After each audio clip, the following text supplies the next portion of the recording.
Boney Parker అనే యువతి అమెరికాలోని టెక్సాస్, లూసియానా, ఒక్లహామా పోలీసులను గజగజ వణికించింది. ఆమె కరుడు గట్టిన క్రిమినల్ గా మారడం వెనుక ఓ బ్యూటిఫుల్ లవ్ స్టోరీ ఉంది. రోమియో జూలియట్ సైతం ఆ లవ్ స్టోరీకి ఏమాత్రం తీసిపోరు. బోనీ పార్కర్ భర్త చనిపోయిన తర్వాత ఒక హోటల్లో వెయిటర్ గా పనిచేసేది. ఆమె అందం టెక్సాస్ లోని చాలా మందిని ఆకట్టుకునేది. కొంతమంది కుర్రాళ్లు పార్కర్ ను పడేసేందుకు రెస్టారెంట్ కు వెళ్లేవారు. ఆమె చూపుల కోసం తప్పించిపోయేవారు. కానీ పార్కర్ కు మాత్రం ఎవరు నచ్చేవారు కాదు. కేవలం పార్కర్ కారణంగానే ఆ రెస్టారెంట్ బిజీగా ఉండేది. అయితే ఓ రోజు అప్పుడే జైలు నుంచి విడుదలై వచ్చిన క్లైడ్ చాంపియన్ బ్యారో అనే దొంగ పార్కర్ పనిచేసే రెస్టారెంట్ కు వచ్చాడు. ఆమె కూడా మొదట అతన్ని పట్టించుకోలేదు. కానీ ఆమె కాలికి ఉన్న గాయం చూసి ఏం జరిగింది, నొప్పితో ఎందుకు పనిచేస్తున్నావని నవ్వుతూ అడిగాడు. ఆమె కాఫీ, స్నాక్స్ సర్వ్ చేసిన తర్వాత నవ్వుతూ వెళ్లిపోయింది. ఇటు క్లైడ్ కూడా ఆమెను పట్టించుకోలేదు. మరో 2 రోజుల తర్వాత మళ్లీ తన స్నేహితుడితో వచ్చాడు క్లైడ్. ఆ సమయంలో కాలు గాయం మానినట్టుంది కదా, హౌ ఆర్ యు అంటూ పలకరించి తనకు కావలసిన ఫుడ్ ని ఆర్డర్ చేసుకున్నాడు. అప్పుడే ఆమె కసి చూపులు క్లైడ్ ను తాకాయి. ఇద్దరు నవ్వుకున్నారు. తనకు ఫోన్ చేయమని నంబర్ రాసిచ్చాడు క్లైడ్. రాత్రి 7 గంటలకు డ్యూటీ ముగిసిన తర్వాత ఫోన్ చేసింది పార్కర్. క్లైడ్ స్వయంగా కారు తీసుకుని వచ్చి ఆమెను పికప్ చేసుకుని తన ఇంటికి తీసుకెళ్లాడు. అక్కడ ఇద్దరు శృంగారంలో మునిగిపోయారు. అతని మాటలు చాలా సున్నితం, మహిళల పట్ల అతని ప్రవర్తన జెంటిల్మన్ తలపించేది. కేరింగ్ చూసి పార్కర్ ఫ్లాట్ అయిపోయింది. అసలైన మగాడికి కేర్ ఆఫ్ గా క్లైడ్ ఆమెకు కనిపించాడు. ఇంకేముంది, ప్రాణంగా అతన్ని ప్రేమించింది. అప్పుడే నిజాయితీగా క్లైడ్ తన జీవితం గురించి చెప్పాడు. ఈ ఇంట్లో ఉన్న ప్రతి వస్తువు నేను కష్టపడి సంపాదించి కొనలేదు. అన్ని నేరాలు చేసి, దొంగతనాలు చేసి తీసుకొచ్చినవే. ఈ మధ్య ఒక నేరంలో 1 ఏడాది పాటు జైలులో కూడా ఉండి వచ్చానని చెప్పాడు. అయినా సరే నువ్వే కావాలని చెప్పింది పార్కర్. నీ గతం నాకొద్దు, నీ భవిష్యత్తు నేరాల్లో నేను కూడా పాలు పంచుకుంటానని చెప్పింది. నాకు కావాల్సింది కేవలం నువ్వు అని మాత్రమే చెప్పింది. తనను పిచ్చిగా ప్రేమిస్తున్న పార్కర్ ను చూసి పిచ్చివాడయ్యాడు క్లైడ్. ఆమె నుంచి క్షణం కూడా దూరం లేకుండా ఉండలేకపోయాడు. ఈ ప్రేమ సంగతేమో కానీ నేరాలు చేయడం మాత్రం క్లైడ్ కి చాలా సులువు. అందుకే ఒక బ్యాంకులోకి తుపాకీతో వెళ్లి సరదాగా 1931లో $1000 పట్టుకొచ్చేశాడు. అదే రోజు సాయంత్రం అతన్ని పోలీసులు అరెస్ట్ చేసి తీసుకెళ్లారు. అయితే తన ప్రియుడు లేకపోవడంతో బాధతో తల్లడిల్లిపోయింది. వెంటనే జైలుకు వెళ్ళింది. తన తొడ చుట్టూ బెల్ట్ తో కట్టుకుని రహస్యంగా తెచ్చిన తుపాకీని ప్రియుడు క్లైడ్ కి ఇచ్చింది. నువ్వేం చేస్తావో నాకు తెలియదు. ఈ రోజు రాత్రికి నువ్వు నా బెడ్ మీద ఉండాలి. నీ కోసం వెయిట్ చేస్తాను. కానీ ఈసారి నా ఇంటికి రా. నీ ఇంటికి వెళితే పోలీసులు పట్టుకుంటారని చెప్పింది. సరేనన్న క్లైడ్ ప్రియురాలి కోసం ఏకంగా జైలులో కడుపు నొప్పి వస్తుందని పోలీసులను కంగారు పెట్టి చాలా కూల్ గా తుపాకీతో అంబులెన్స్ డ్రైవర్ ను బెదిరించి తప్పించుకున్నాడు. సరాసరి తన గర్ల్ ఫ్రెండ్ ఇంటికి వెళ్లి ఎంజాయ్ చేశాడు. అంతేకాదు మరుసటి రోజు ఉదయమే తన దొంగల గ్యాంగ్ ను తీసుకుని లూసియానా వెళ్ళాడు. అక్కడ నుంచి క్లైడ్ పార్కర్లు ఈ దొంగతనాలు, హత్యలను కొత్త పొంతలు తొక్కించారు.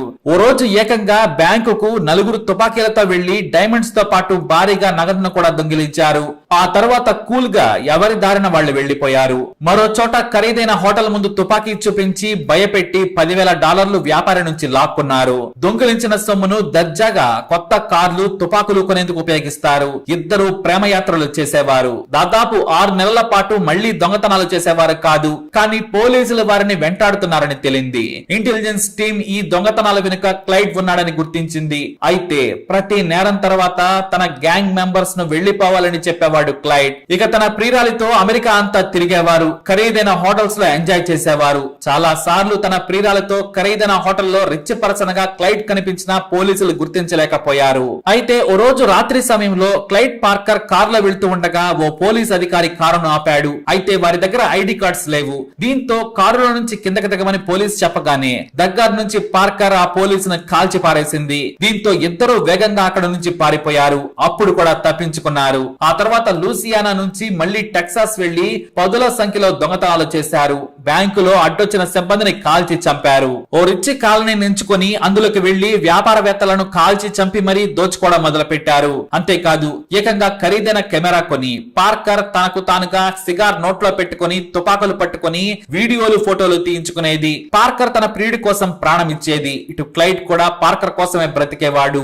నేరాలు మాత్రం కామన్ గా కూల్ గా చేసేవారు. అలా 3 ఏళ్లలో 10 మంది పోలీసులను, 8 మంది పౌరులను చంపారు ఈ గ్యాంగ్. అయితే 1932లో తన గ్యాంగ్ మెంబర్ ను కాల్చి చంపడంతో ఏకంగా టెక్సాస్ పోలీస్ చీఫ్ ఇంట్లోకి వెళ్లి మరీ కాల్చి చంపి వచ్చింది ఈ గ్యాంగ్. మరుసటి ఏడాది పోలీస్ చీఫ్ ను, అతని కొడుకును కిడ్నాప్ చేసి భారీగా డబ్బులు లాగారు. వీరి అరాచకాలు ఆ రోజుల్లో రోజుల్లో మొత్తం అమెరికాను కుదిపేశాయి. వీరి ప్రేమ కథపై ప్రతి పేపర్ లో కథలు వచ్చేవి. పోలీసు కథనాలు కూడా సంచలనాలు కలిగించేవి. పేపర్ లో వచ్చే కథనాలను మ్యాగజైన్స్ లో తమపై వచ్చిన స్టోరీస్ ను చదువుకొని పార్కర్ మురిసిపోయేది. వాటిని కట్ చేసి ఆల్బమ్ లో దాచుకుంది. అంతకంటే తన ప్రియుడి ఫోటోను మీడియాలో చుట్టం పార్కర్ కు మహా సరదా. కేవలం అతని కోసమే నేరస్తురాలుగా మారింది. అయితే ఒకప్పుడు పోలీస్ డిపార్ట్మెంట్ లో పనిచేసి పార్కర్ అండ్ క్లైడ్ టీమ్ లో కీలకంగా మారిన ఒక దొంగను ఇంటెలిజెన్స్ టీంలు తమ వైపుకు తిప్పుకున్నాయి. తమకు సహకరించకుంటే ఎన్కౌంటర్ చేసి చంపుతామని బెదిరించారు. అలా కాకుండా ఒకవేళ పార్కర్ క్లైడ్ లను చంపేందుకు సాయం చేస్తే నీ మీదున్న కేసులన్నీ రద్దు చేసి క్యాష్ ప్రైజ్ ఇస్తాం, అంతేకాదు కొత్త ఐడెంటిటీతో వేరే స్టేట్ కు పంపుతామని బంపర్ ఆఫర్ ఇచ్చారు. దీంతో సదరు దొంగ పోలీసులకు ఎప్పటికప్పుడు పార్కర్ క్లైడ్ల గురించి ఉప్పందించేవాడు. అలానే ఓ రోజు తమ రహస్య స్థావరంలో ఉండగా పోలీసులు చుట్టుముట్టారు. 1934 మే 23న పోలీసులతో భారీ ఎన్కౌంటర్ జరిగింది.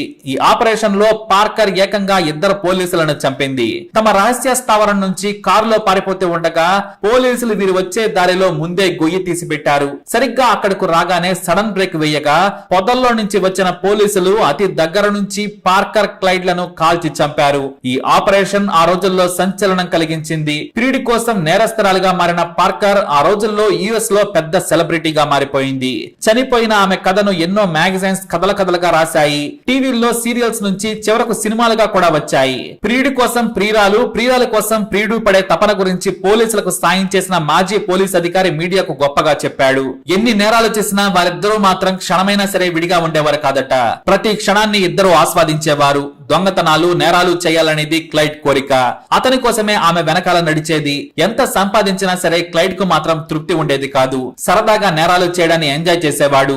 అతని కోసం పార్కర్ వెంట నడిచింది. వారి ప్రేమను వర్ణించేందుకు మాటలు చాలవు. బహుశా రోమియో జూలియట్ కూడా పార్కర్ క్లైడ్ల ముందు తక్కువేనంటాడు ఆ అధికారి. అలా వారి ప్రేమ నేటి వరకు వర్ధిల్లుతూనే ఉంది. ఇది ఒక రోమియో జూలియట్ క్రైమ్ స్టోరీ.